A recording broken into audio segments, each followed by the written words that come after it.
Get started. Thanks everyone for joining us for the CFSS Provider Agency Office Hours. My name is Erin Haldine and I am the CFSS Policy Lead in the Disability Services Division at DHS. And I'm joined by my supervisor, Janine Wilson, who oversees the Home Care and Self-Directed team. Today, we're going to do a brief CFSS overview and then talk about the 3 other topics that we asked on, or that we received responses on the poll that we did for the first time we met together. So we're going to learn about the role of the consultation services provider, the role of the FMS or the financial management service provider. We'll talk a little bit about goods and services, and then review some resources and trainings that are available to you, as well as future meeting dates. So this is just to let everybody know that the meeting you're in today is for CFSS provider agencies.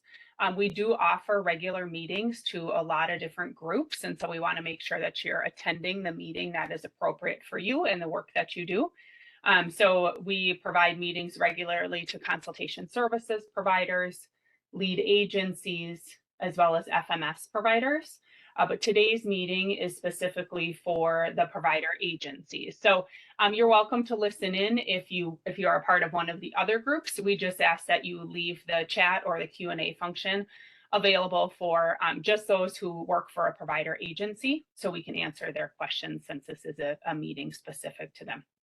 And then I wanted to add too, if you have missed a previous meeting and you wanted to review the PowerPoint or review the presentation, or maybe you have coworkers who wanted to see that information, we do have it located on our DSD training archives page.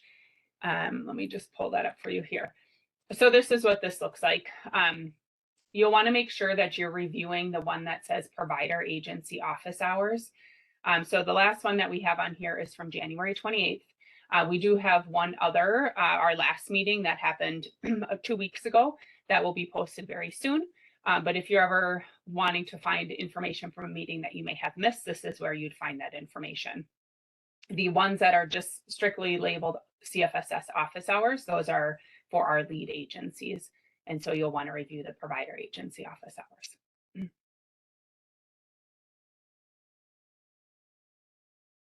Okay, if you've attended the last 2 meetings that we've had, you've seen this slide before. This is the CFSS authorization process. And I won't go through and show you all of the interactive links, but if you want to go ahead and click on this link, it will take you to a page where you can either watch a video, or you can click on the different icons to see the process of somebody when they receive an assessment, and all the steps that they need to go through in order for the lead agency to enter a service agreement. So just briefly, the person will receive an assessment. The person will receive their assessment results. Then they are going to work with the county or the tribal county nation, or excuse me, the county or tribal nation is going to work with the person to develop their support plan, their MnChoices support plan. Okay. Then the county or tribal nation is going to enter in a service agreement for our consultation services providers to begin working with the person. Okay, our consultation service providers are going to go into MnChoices and access their assessment results. Then the person and the consultation services provider are going to work together to develop their service delivery plan. Consultation services provider is going to put that plan into MnChoices for the county or tribal nation to approve. Okay, then the county tribal nation is going to update the MnChoices support plan. They're going to send that plan to their providers. So that would be you as the CFSS provider agency. You're going to receive a copy of that approved service delivery plan. And then they're going to enter a service agreement so you are able to bill. Okay, so that's just kind of a brief overview of the process. But if you want more details, go ahead and click on this link to learn more. So we also have a link to our CFSS forms and documents page, and this is in our policy manual. So I'll just go ahead and pull this up for you. So this is our CFSS policy manual, and over here is the table of contents on the left-hand side of the screen. And under the resources section, we have a button for forms. And so you can click on that and it will bring you to all of the CFSS forms and documents that have been published. So some of these forms and documents are for the FMS providers or the lead agencies, or the consultation service providers, but you can also scroll through and find forms that are for you as the provider agency. Okay, so we recommend that you review this page and become familiar with the forms that are required.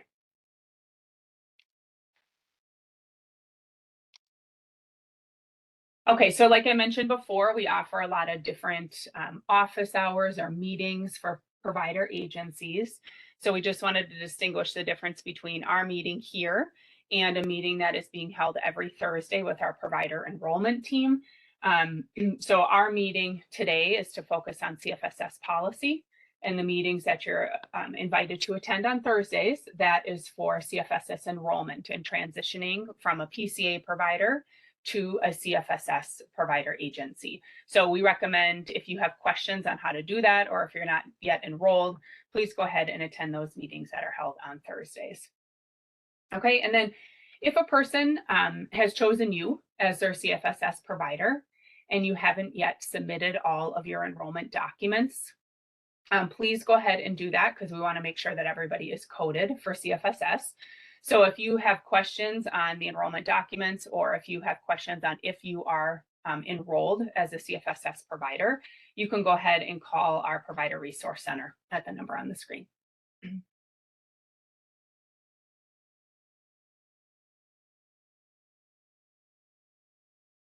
Okay, so the first topic we're going to talk about today is consultation services. So this is a new service that didn't exist when you were providing PCA to a person.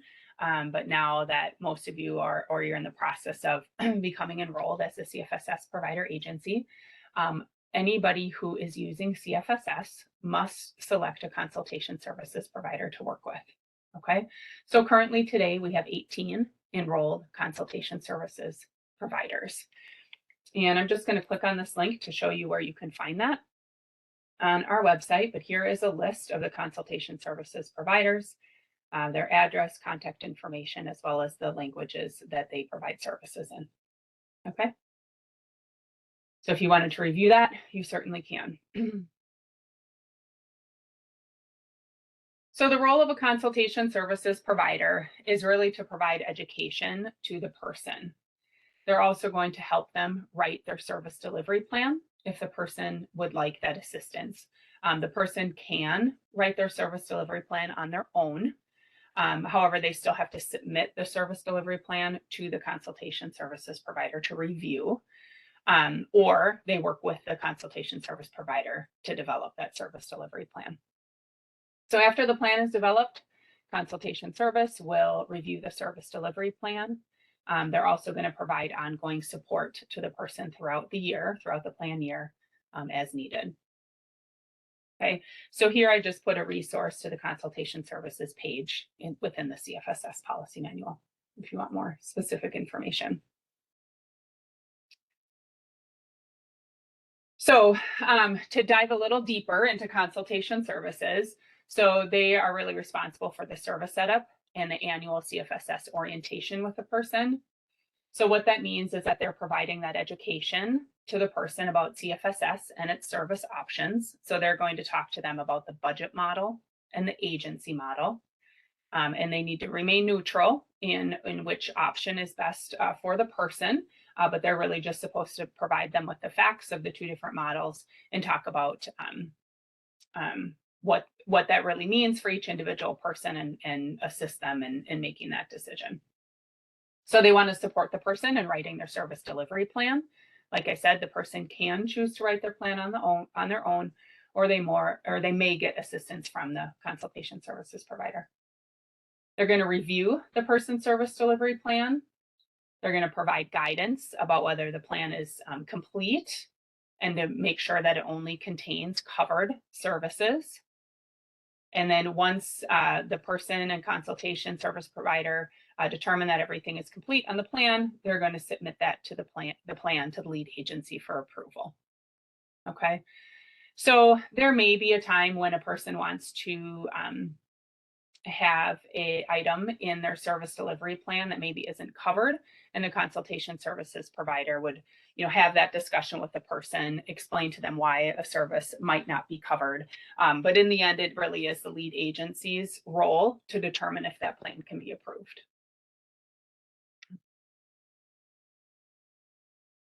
Okay. So another part of consultation services is that they provide that ongoing consultation and skill development for the person. So they're really going to be working with the person to respond to questions and concerns that the person might have throughout their plan year. So if the person, has questions on how services are going, or what the next step should be, or what they want to do if they want to add a good or a service to their plan, etc., they're going to provide that education and answer those questions throughout the plan year. They're going to support the person if they want to make changes to their service delivery plan. And then, of course, they're providing a little bit more support for those people who are using the budget model, which I won't go into exactly what that looks like here, since you are the agency providers. So consultation services providers also have to provide some quality assurance with the person. So they are doing a semi-annual review for the person if they don't have a case manager, and they are using a spouse or a parent of a minor that is serving as their worker. Okay, so then they're going to perform that semi-annual review. They're assisting the person if they're using the budget model with how to fulfill the responsibilities of being an employer. And then if someone is on the budget model and the consultation services provider feels that they need to be removed from using the budget model, they're going to provide that recommendation to the lead agency. So again, that doesn't really pertain to you as a CFSS provider agency, but we just wanted you to know that that is part of their roles and responsibilities. So some limitations that consultation services provider has, the biggest that we just wanted to review today is that the consultation services provider cannot also be the person's FMS provider. They cannot be the person's CFSS provider agency, and they cannot provide contracted case management to the person. Okay, so we understand that there are many organizations that provide multiple services. Then the key piece is that they can't provide more than one service to the same person. So maybe some of you on the call today are working, of course, as a provider agency, but you can't also work with them as a consultation service provider if that is a part of your organization.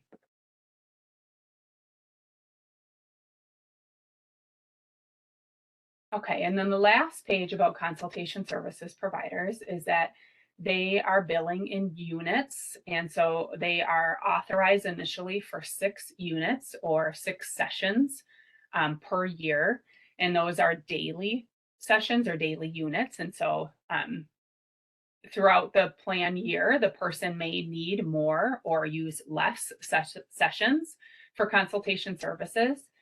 And we want to assure you that that doesn't reduce the person's number of units that they have available for the T1019 or the personal care line that you're providing as the provider agency. So if somebody requests to add additional consultation services units to their service agreement, that will not reduce the amount of money or the amount of units that are available for you as the provider. Okay, I'm going to pause there. That's kind of the end of our consultation services section. And before I go on to the FMS section of the presentation, I'm going to check to see if there's anything in the chat that we need to go over. Janine, have you been watching the chat? I have. Okay. I wonder if you want to address some the FMS information that the provider sent to us. There's a comment about FMS is being out 6 months and not taking new clients. If you could address like the questions that or the answers that you got back from FMSs. Do you have that at your fingertips? Or I do, but I'm wondering, okay. Are you is the question more about that consultation, the consultation services provider has a wait list? Are there going to be more consultation providers? Okay. Perfect. So, right now we have 18 enrolled consultation services providers, and we are accepting what we call responses to an RFP, so the request for proposal. If an organization is interested in becoming a consultation services provider, we are accepting those requests. And so we have had some organizations contact us with interest, and so we will review those requests and possibly open up or possibly have more consultation services providers in the future. But that is not a quick process, and so I don't want to imply that that's going to be soon, like within the next couple months, because that is a lengthy process to get new providers up and running.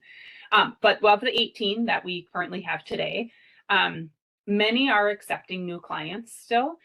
The longest wait that we've heard at this point, we asked this question of our consultation services providers this month in February, and the longest wait that we heard from was about 8 weeks. So they were out till about the middle of April. But we did also have several consultation services providers who said that they do not have a wait list and they would be willing and available to start services with somebody right away. And so it's possible maybe that if you're hearing from someone, maybe they just need to call around and contact some of those other consultation services providers. And it might be a couple days or a week or something to get a meeting scheduled, but not all are out several months. There was a small handful that were out a couple months, but many could get people in within the next couple weeks. Hopefully that answered your question.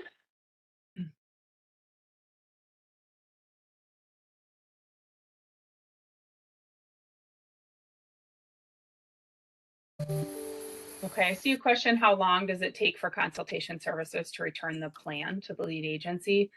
The time will really vary. It will, depends how quickly they can meet, if the person's available to meet with the consultation services provider, if, how complex the plan is and the information that the person wants to include in their plan.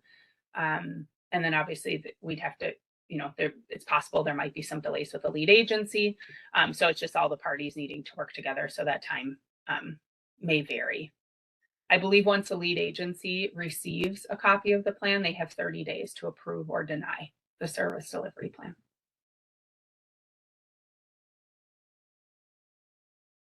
And then I see a question, are these meetings only for CFSS agency providers and not FMS providers? Okay, so that's a good question. This meeting today, I'll just kind of reiterate what I said at the beginning. This meeting today is for CFSS agency providers. FMS providers have a different meeting. They meet once a month that we attend. So the information that's being presented today is just for CFSS agency providers. And you're welcome to listen in if you are an FMS provider or you are part of a different group, but the information being presented today is just for CFSS provider agencies.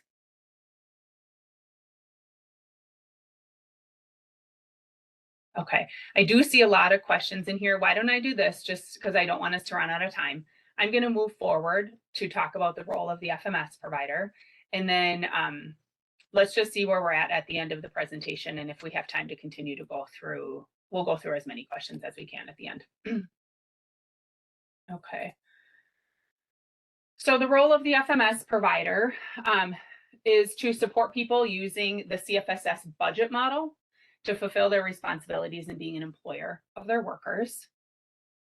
And the FMS provider is also facilitating the purchase of goods and services for people that use both the CFSS agency model and the budget model. Okay, and we'll talk a little bit more about that. We do have a page for FMS, or the roles of an FMS provider within our CFSS policy manual, so you can go ahead and check that out if you'd like. So the FMS services, we just want to talk a little bit about what that looks like for a budget versus the agency model. So anybody who is on the agency model and wants to purchase goods and services will need to go through an FMS provider for those goods and services. Okay, so like it says on the screen, the following people must choose an FMS provider. So people who use the CFSS budget model, and then people who use the CFSS agency model and also want to purchase goods and services. So you will likely serve a lot of people through your agency doing personal care. And if they have within their service delivery plan that they want to use some of their units to purchase goods and services, so converting those units into dollars and purchasing goods and services, they'll also work with an FMS provider to make those purchases. Okay. So people who are just using the agency model for personal care and they're not going to purchase goods and services, they do not need to work with an FMS provider.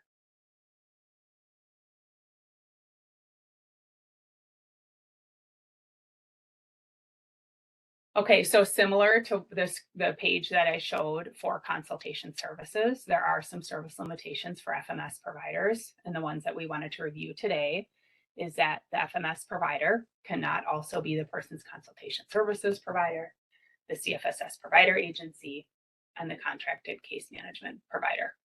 So just like I said before, there might be an organization, or you may work for an organization that provides multiple service types, but you cannot provide multiple services to the same person.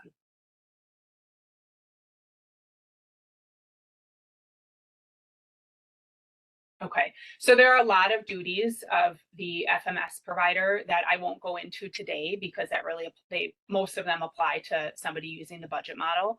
But I did want to touch briefly on what the FMS does for people who are using goods and services, because that will, you will run into that situation. So if a person has goods and services within their service delivery plan, the person, of course, cannot bill the state directly for their goods and services. And so that is why they go through an FMS provider. The FMS provider can either purchase the approved good or service for the person. Okay, so they may use a credit card, or they may be able to pay a vendor directly for the approved good or service. Or the person can choose to purchase that good or service with their own funds and then submit a receipt to the FMS provider for reimbursement. So those are really the two ways that the goods and services can be purchased. Okay. And they'll work with their FMS provider to learn the details on how to do that with their FMS. And then what the FMS provider is responsible to do is they have to submit the claims and receive payments from the state on behalf of the person. So they're going to be billing the service agreement. Okay, so there'll be a line on the service agreement for the services you provide, that personal care line, and then there'll be a line for the FMS provider to bill for the approved goods and services.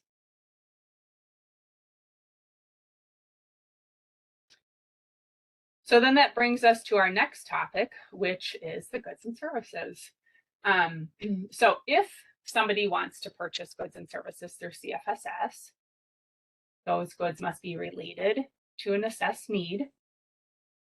They must be for the direct benefit of the person. They must increase the person's independence. Okay, and they're really replacing that personal care need. And they must be included in the person's service delivery plan. Okay, so I put a link here to our goods and services page on the CFSS policy manual if you want to review that information.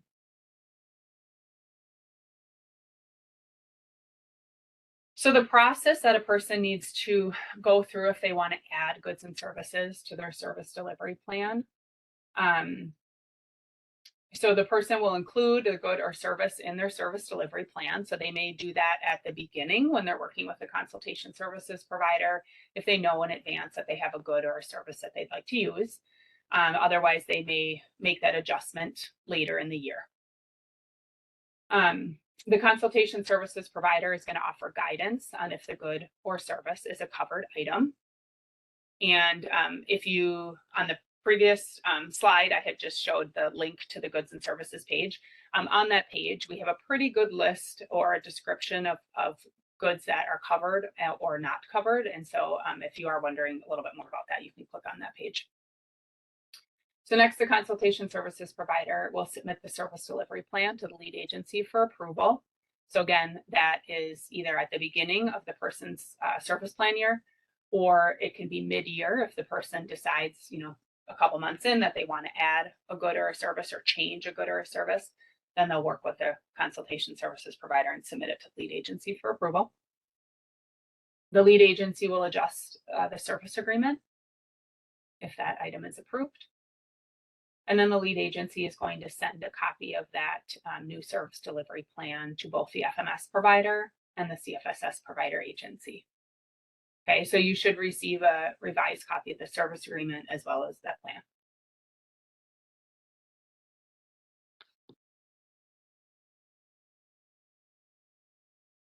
Okay. And then I thought it would just be helpful. You don't have to completely understand the math of what happens when somebody adds a good or service, but I wanted to just explain briefly what that looks like. So if a person decides that they want to add or a good or a service mid-year, that may reduce the number of personal care units that you that are available for the person. And so you're going to want to make sure that you're watching and double checking those lines on the service agreement letter that you receive to see if units have been reduced. Okay.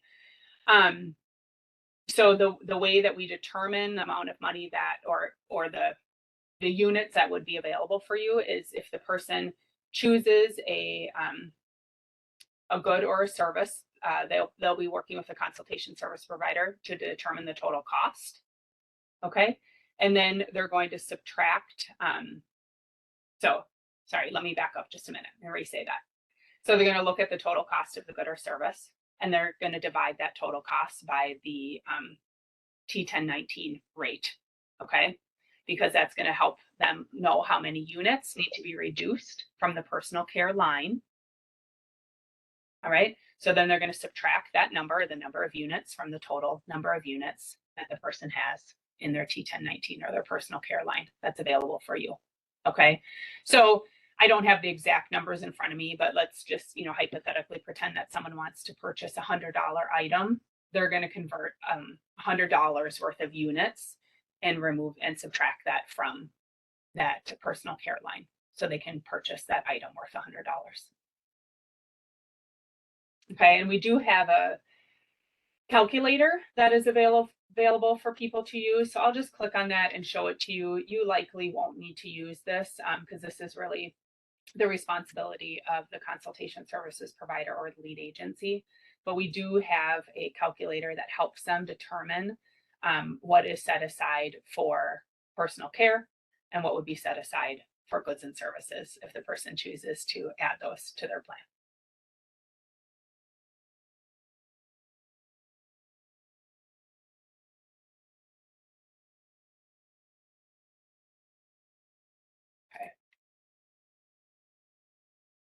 And now that is actually the end of my last couple slides are just some review of resources and how to get a hold of us. So maybe we could pause there and we can take a look and see what questions have come through.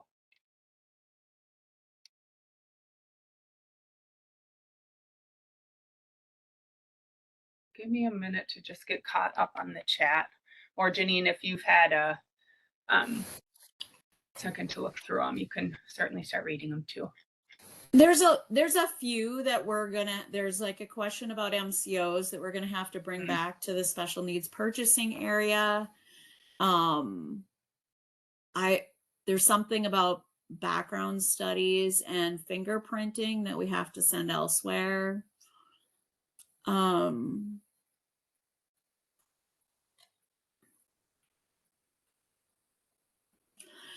There's someone in the chat that's asking to be able to see all the participant questions, and I'm not sure, Anna, if you can figure out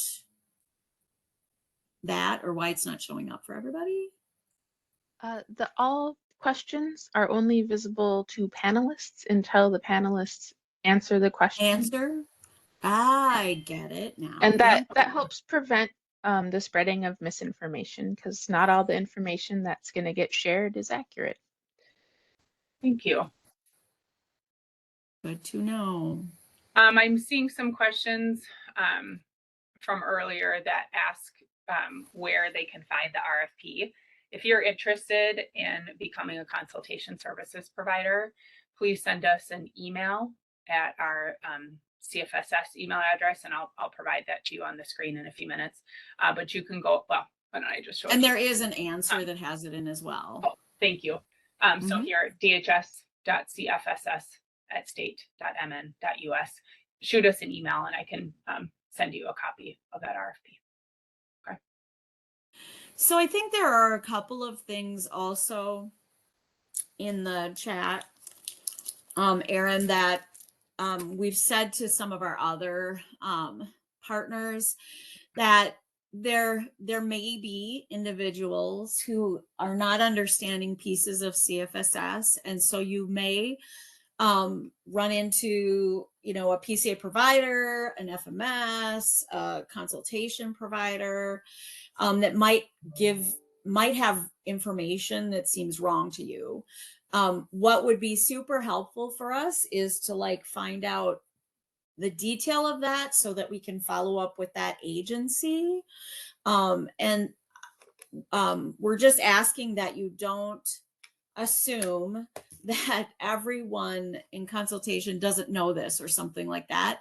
We're trying to, you know, we're spending a lot of time with consultation providers. We're trying to follow up when we hear somebody has something wrong. So if you hear something that is wrong from an individual, if you can let us know who you were talking to, we can actually work with the agency provider to make sure that all of their workers have the right information.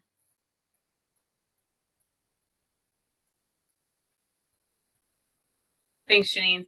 I'm seeing some questions that are asking like, who is a consultation service provider supposed to submit specific forms, etc. Since this is a meeting for the CFSS provider agencies, we're not going to answer questions regarding what the consultation services provider is doing, but we can certainly answer that question or those types of questions at our consultation services provider meeting that will happen later this week. Okay, yep. So we want to make sure that we're focusing on the provider agencies. Yep. So I think we can say that the provider agencies will get information, the service delivery plan and other information from the lead agency. When the lead agency approves the plan, their workflow is to send that out to the providers, whether it be an FMS or an agency provider or both.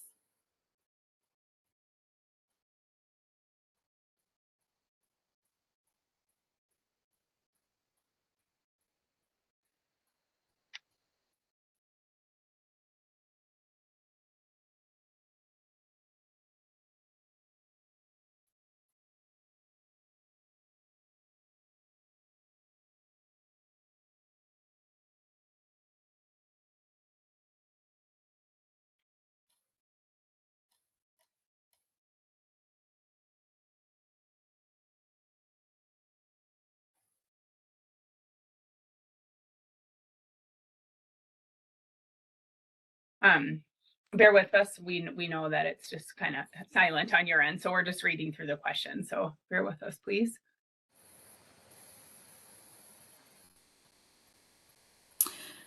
So there's a question about finding out who the consultation provider is for the clients that you currently have that you're serving under PCA. You would need to ask the person to let you know that.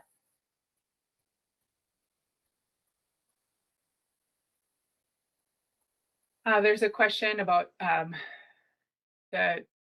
I'll just say that if somebody was assessed after October 1st of 2024, they are assessed for CFSS. So they're not they were not assessed for PCA services and cannot begin PCA services with that October 1st or later assessment. Okay, now if somebody was reassessed after October 1st and they were currently using PCA, they can remain on PCA for up to 6 months. And so you may be seeing service agreements come in for PCA services for that 3 or 6 month time period. That's for people who were reassessed after October 1st. But for somebody who's newly assessed, they would have to start with CFSS right away.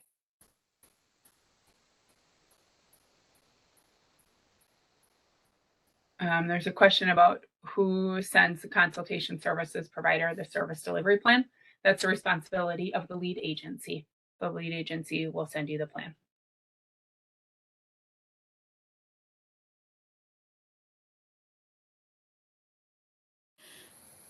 There's a question about the service delivery plan being sent as an open PDF, and maybe we didn't have that conversation here. But DHS is limited in Adobe. We don't own Adobe, and so in some situations, the PDFs work. Sometimes they don't. We've been talking a lot to lead agencies and consultation providers about when a PDF gets locked and how they get signatures. And sometimes it's a setting that's on the individual's computer that ends up locking it. And so we are working with IT to look at a platform that would make it easier for everybody involved to do edits or to do signatures and stuff like that. But right now, it is not necessarily open when any person gets it. It may have been locked by someone who was working on it earlier than you, just to know that we're talking with IT about it.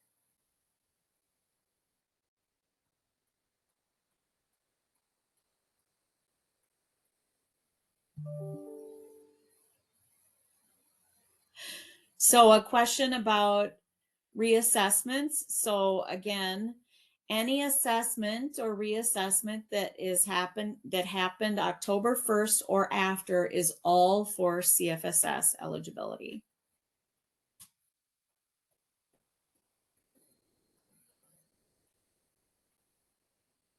There's a question of how long does it take to get an updated service agreement if someone is adding goods. So that the timeline is really going to vary. If someone's on a waiver, the case manager will adjust the service agreement. If someone is on state plan services, DHS will adjust the service agreement. So it really depends on, what is the backlog, how many submissions are there with DHS, or how many submissions does the case manager have to do, or that particular county. And so the timeline will likely vary.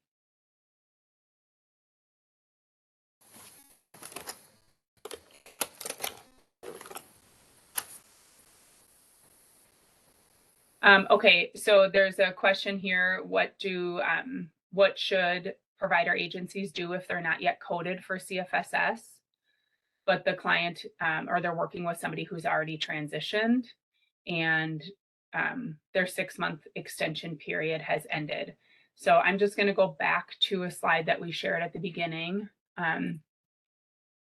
What you want to do is you're going to call the MHCP Provider Resource Center at this number on the screen, and they will put you in contact, or they may be able to answer questions with our provider enrollment team. And our provider enrollment team is going to help you get coded for CFSS. So they're going to look to see what you've submitted.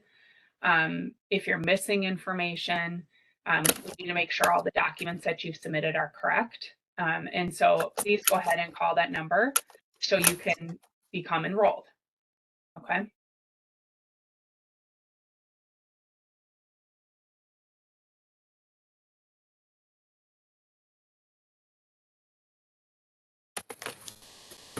So Erin, there's a question about on the service delivery plan when consultation provider has actually completed the abuse prevention plan. Sometimes they are, if they find out information, they're putting it in there. But you as the agency provider would need to complete an abuse prevention plan with the person. So you'll need to add to it or add another page to it, but you should be putting in your own based on your agency.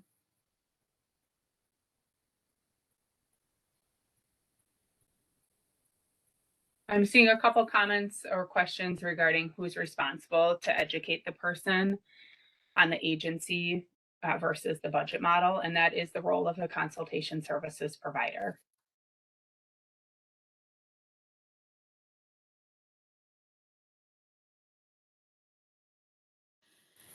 There's a question about the service delivery plan coming to providers. How will it get there? It won't be Minutes mailbox, because I don't think MinChoices is sending anything to a Minutes mailbox. I'm not sure. We're going to have to ask lead agencies how they send the information to the providers and people.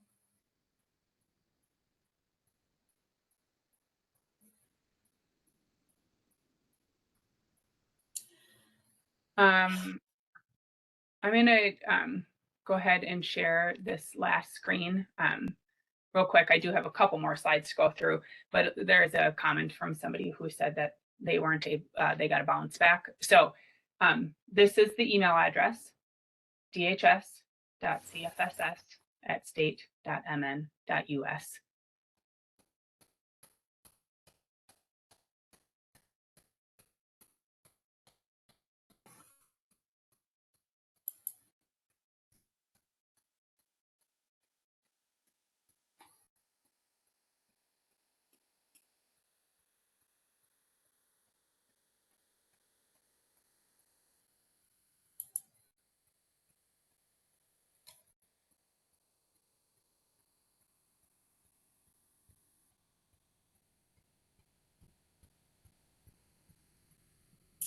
There's a question about signatures. Right now,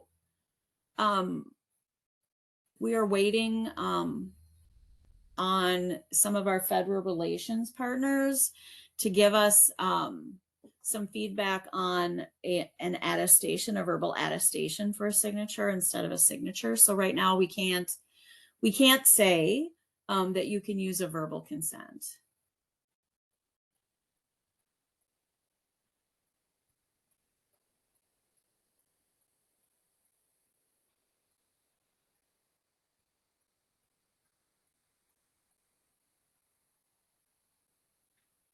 Janine, can you answer this question? So if a service agreement's been issued for CFSS, is there a way to get that changed back to PCA? If it doesn't say in here, but I'm assuming that the provider is not yet enrolled. But we cannot change a service agreement back to PCA once CFSS has been authorized, correct? Correct, yes. Okay, so what you need to do as the provider agency is get enrolled as quickly as possible. Yep.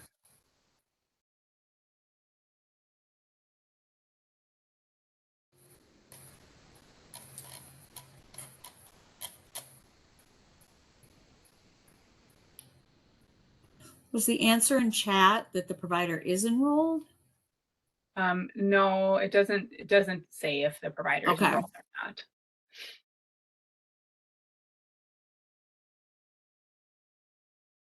not. There's a question of if the consultation services providers charge a fee for the services they provide. So they don't charge an individual fee. All consultation services providers are approved for 6 sessions or 6 units per year. And they are billing those units as they provide services, okay? And the units are, they are daily units or daily sessions, okay? So here was the screen. Those units are $100 per unit or $100 per session. And then that is not taken out of the person's funds that are available for them to use, whether they choose the budget model or the agency model. That is just an additional line that's added to the service agreement. So they don't lose any units.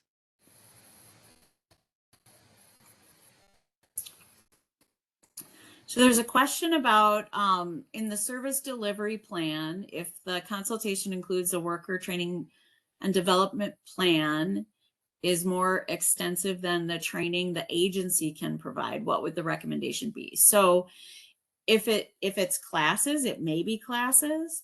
It may be other things like that an agency can provide information on, but classes are allowed. You can buy a class for a person or pay for their enrollment in a class.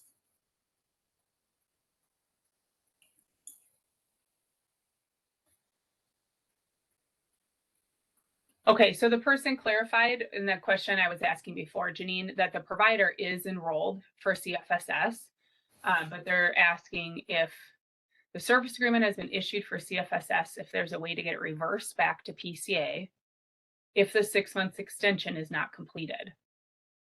So they said they've been receiving service agreements for CFSS that start on February 1st, but they didn't receive them until February 20th. And the provider is enrolled.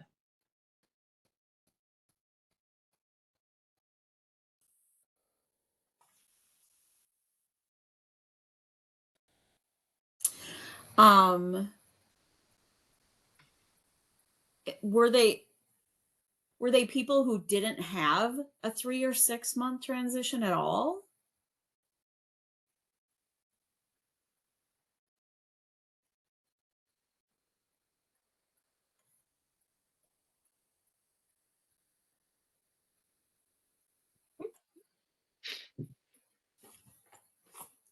Maybe we'll wait to see if the person answers that question in the chat. But I see a new question that says, if the client wants to buy or enroll a staff in a class, does the staff get paid for the time they were in the class? So yes, they do need to get paid. You need to pay them as the employer.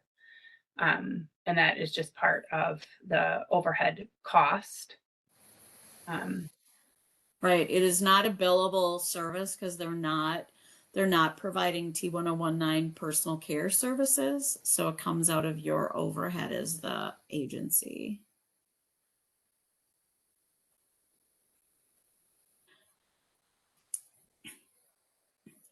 Okay, so for my previous question on essays being resubmitted for PCA after CFSS been issued, the providers enrolled, but we have been billing under PCA since we had the extension.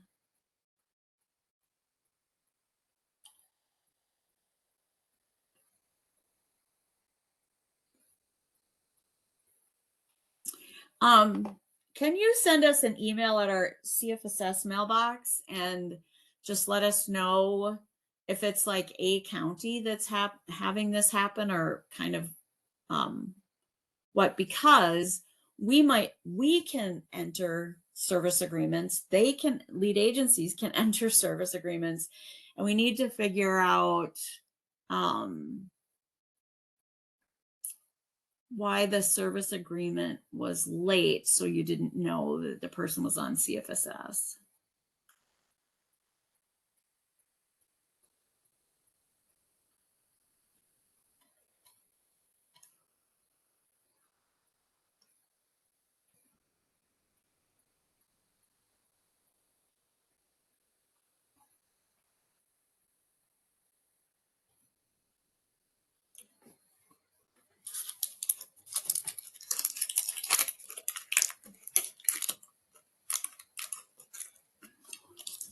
I apologize. I am seeing here a question regarding worker training and development and how it is billed as a lump sum. I think let me check with our billing people to learn some more specifics, and maybe they can help create a slide for the next time we meet to provide some more specific information regarding that question and the billing for worker training and development. So there's just a question about worker training and development. So it's worker training and development is the tasks that were formerly billed as QP services and PCA. So it's some of the same things. It is updating support plans. It's updating,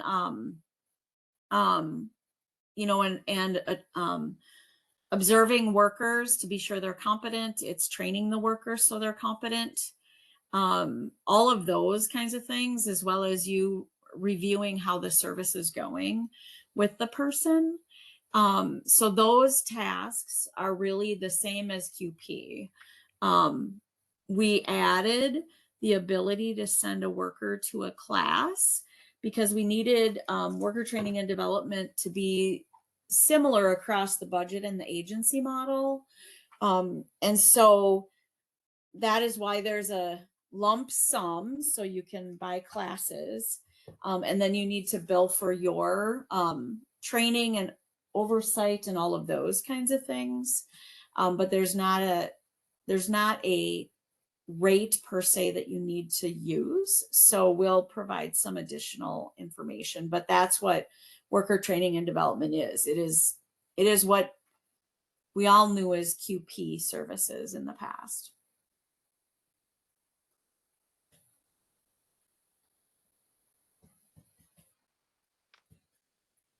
Okay.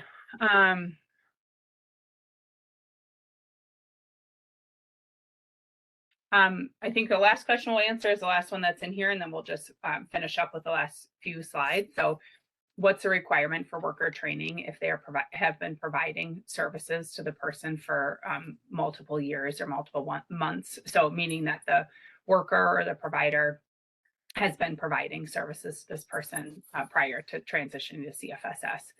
So the answer to that is that CFSS is a new program. So it's different than PCA. And so the worker and the provider agency will need to follow all the new requirements of CFSS for a new worker. Okay, and you can find that in our CFSS policy manual. I think there was a question prior, forgive me, I'm gonna pull this up. Looks like my screen might be frozen. Let's see. I'm going to pull up the CFSS policy manual page. Let's see there we go. So if you're not familiar with what that looks like, you can go ahead and look at the policy manual page. I'll try to put a link in the chat so you can see what that looks like. Let's see.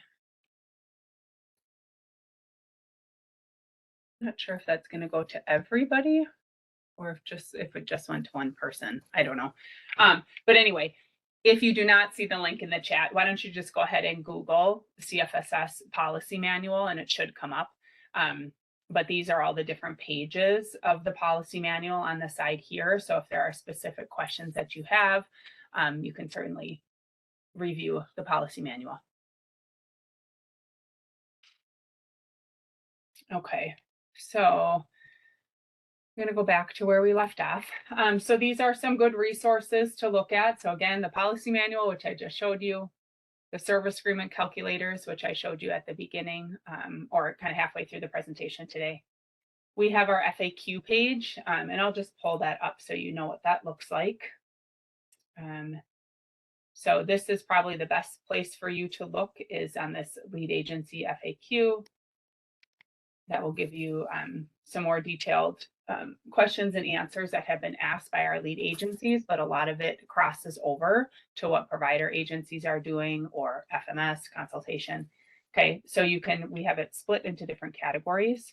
It's pretty lengthy, which if you're looking for information on CSG, 45-day temporary start, okay, all the different subtitles here. So go ahead and take a look at that.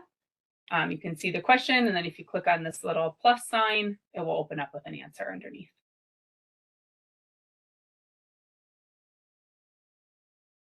Okay, and then if you are not signed up to receive our e-list announcements, please go ahead and do that. That is how we get information out to everybody. We try to review what we can at these presentations, but really our published material is the best place to look for answers. So the next time we meet will be on March 11th, and then we'll meet again on March 25th, and those are from 11 to 12. So please go ahead and attend those meetings. Starting in April, we're going to combine our meetings with the provider enrollment team. So for those of you who have been attending this meeting every other Tuesday, and have also been attending the Thursday meeting with our provider enrollment team, we are going to combine our efforts and hopefully be able to answer more questions between both of our groups. And we don't have that schedule yet for April, but we'll get that and send that out to everybody. And then if you do have questions for us, please go ahead and email us at dhs.cfss@state.mn.us. Before you submit your questions, please go ahead and review the specific page in the policy manual to see if your question can be answered there, or take a look at some of our previous e-list announcements. We do get a really large volume of questions that are asked each day, and so this will just help us, but then also help you get an answer to your question as soon as possible if it's already been answered in the policy manual. And then we just ask that you identify yourself as a provider agency, so we know how to answer your question, because the answer may vary depending on who's asking, right? And then for our next meeting, I was hoping that if you guys have specific topics that you'd like us to review, can you just put those in the chat or email us so we know it, that way we can create the PowerPoint with information that is useful to you. Throughout the last 3 meetings, we've kind of covered all of the questions that were, or the topics that we had originally put in our poll, or when we had asked what you wanted to initially learn about. And so all of those topics have been reviewed, but we're happy to answer other questions or review some other topics. So if you have something in mind, let us know today in the chat. Otherwise, shoot us an email and we'll review it next time. And then, of course, I know I did see some comments in the chat that that some of this information was review and you had already known this information. So just remember that some of the people in this meeting, this is the first time they've seen the information, or maybe they haven't taken the training or reviewed the manuals that we have. So we kind of have to develop these presentations for all different levels. So if you have specific or more complex questions that you want to ask us, just go ahead and send us an email, and we'll do our best to get back to you as soon as possible. Okay. And with that, I think that is the end. So thank you everybody for attending today. We'll be back at the same time in 2 weeks. We'll see you then.